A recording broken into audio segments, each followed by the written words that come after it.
My name is Sandy Louchart.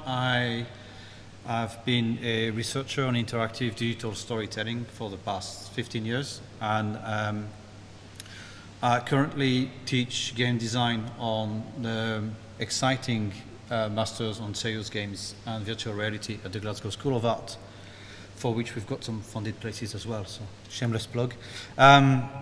So I wanted to present and talk a little bit about playful storytelling.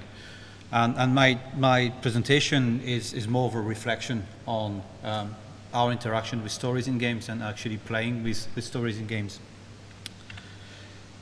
So we all know that storytelling is critically important in games, and it plays a big part in actually engaging with the characters, the story worlds, the environments, and there's a lot that's been written about it and talked about it. Where the game design brings the players interesting things to do in the game, the stories and the game narrative would actually provide the players a reason to do things, which is quite important. It brings that motivation aspect to it. But it also provides context to the player experience. So you're not necessarily playing in isolation of the wider world and the wider context of the game. And it's got some aspects in determining some content and some aesthetics for the game. So it plays a big role. So what's things that have been really, really interesting for me, and I'm going to talk mainly about games I really, really enjoy and I really, really liked in the last 10 years, is the last decade or so we've seen a lot more story-rich games. So the storytelling aspects in games really sort of like ramped up, and the production values for stories in games also improved, and really, really good games have been produced there. As a result, one thing that was quite interesting, I feel, is that level of blurring boundaries between different aspects of games, whereas you look at them as games, or we look at them as stories or interactive stories. What does it mean in terms of maybe creating creative expression or creative writings? And we probably go back to what Jesper was talking about earlier on, where you've got this different type of definitions or ways of looking at things. So in itself, that's really exciting. So I wanted to think about our playing with the stories and how we approach those things. So my initial thinking was about thinking in terms of storytelling as a means to playing, and that we playfully solve challenges through telling stories in games. And how do we play actually story-rich games? You know, what aspects of those games are we actually directly interacting with the story and solving challenges through the story? Try to follow me. It's so the first thing I was thinking about is the level of immersive storytelling, and some very interesting PowerPoint transfer. Everyone's Gone to the Rapture is a beautiful experience. It's a beautiful game. It's also a very beautiful and very moving story.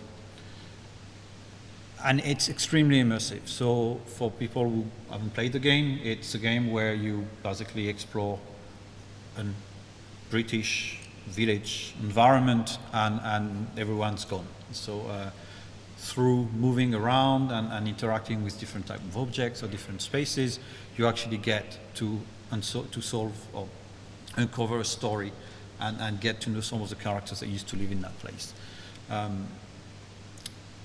So that's a level of immersive storytelling. But do we really actually play with a story as such? We are more exploring the narrative space and actually interacting with the story, which is quite interesting. Until Dawn was again a game released a couple of years ago. Beautiful, well-acted, enacted game, focused on recreating the experience of late 1980s classic horror movies. If you like horror movies, play this game, it's really good. And what it brought into it is the aspects of interactive storytelling. So in the sense that the way you perform in the game and some of the action you are going to carry out in the game are going to change some aspects of the story later on. But that's not exactly playing with the story either. So story-rich games are generally based on the notion of narrative exploration. They are beautiful productions and provide a very compelling narrative experience to the player. Generally, they tend to revolve around player decisions and story articulation as such. So they bring a fairly literal interpretation of storytelling in the sense that they are told or enacted. But there are more ways of presenting stories. So stories can also be expressed and they can also be interpreted as well. So the challenge for the player in terms of interpretation is not just mastering gameplay, but it's also interpreting and reflecting on the game's premise and the game's proposal as such. So if you look at a game like Journey, for instance, the story is not necessarily told to you. You're actually experiencing an environment, you're experiencing a journey. And it's through your reflection on the game that you actually uncover what the story is about. And you reflect on your personal experience. So your experience of the story in Journey might be different from the experience of someone else who had a different life experience, for instance. And you reflect about it in different ways. Same thing could be said for games like Every Day the Same Dream, for instance, which is the same kind of principle. The story is not explicitly told, but experienced. But we can play with stories, and we can play with generating stories and expressing stories. So George Perek's book, La Disparition, was a 300 pages book without using the letter E.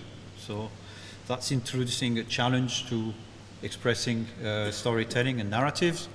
And once you start to introduce challenge, we can assume that we're having games as well. So that's aspects there. So in terms of playful storytelling, many forms of storytelling are governed by rules and playful challenges, and many approaches have in creative writing and have transited towards the game world through board games mainly. So games like story cubes, for instance, you throw dice, you've got different symbols, you order them in whichever order you want, and you actually tell a story based on this.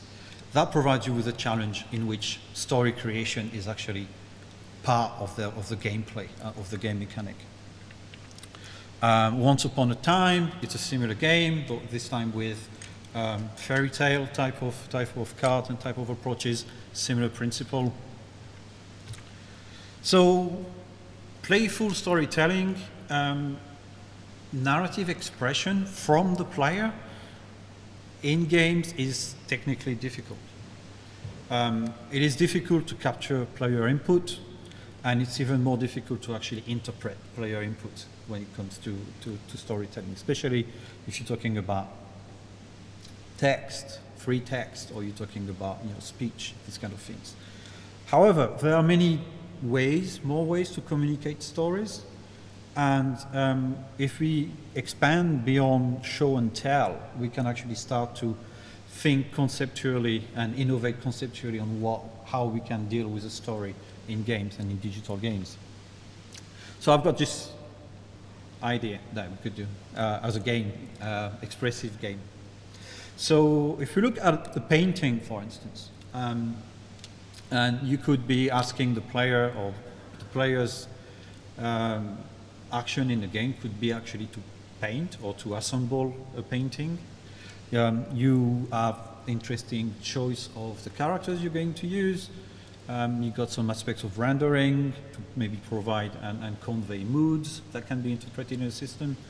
You got aspects of compositions that you can actually also interpret from an emotional perspective or storytelling perspective, and rules around colors that can also be part of gameplay and part of expressions. So if you look at a painting like this, there are a number of stories in such a painting, for instance. So my last slide, because I can see Matt coming with the microphone. So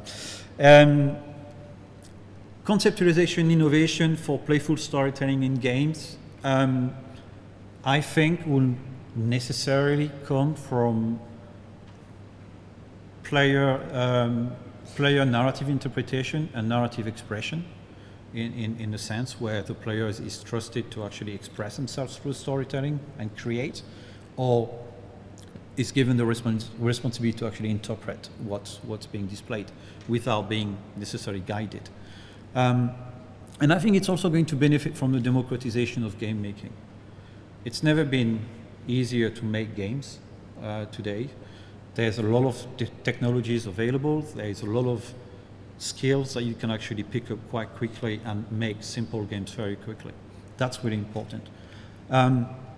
And I also think that maybe VR could play an important part in this context of playful storytelling, because it offers a performance space for the player, and it is not necessarily technically difficult to actually realize and develop.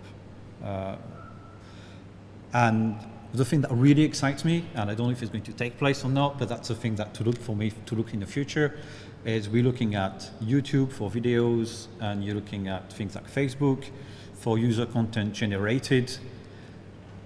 There is a space for VR to actually provide a space for user content generated VR content. And I think that if that happens and that's pushed forward and people embrace it, it could be a very, very interesting avenue for playful storytelling in the future.